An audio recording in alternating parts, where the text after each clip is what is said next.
हमें वैसे भी तो उम्मीद नहीं थी कि दादी और बाबा फौरन मान जाएंगे कि हम इतनी जल्दी हार मान जाएं। लेकिन जब तक हम मजबूत रहेंगे वो लोग भी बदल जाएंगे। कदर आपस से बात करके मैं उन्हें मना लूंगा, तुम बिल्कुल फिक्र न करो।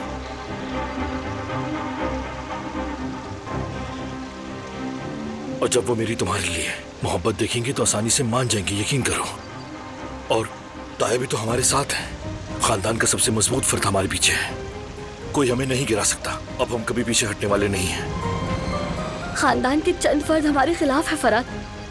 जब तक उनकी नजरों में हमारे लिए नफरत है, हम एक साथ कभी खुश नहीं रह सकते। फराद, वो लोग मुझे तुम्हारे काबिल ही नहीं समझते। मैं कौन हूँ आखिर? मेरे और तुम्हारे रास्ते अलग हैं। मैं तुमसे शादी नहीं कर सकती फराद, ये मुमकिन नहीं। मुझे भूल जाओ।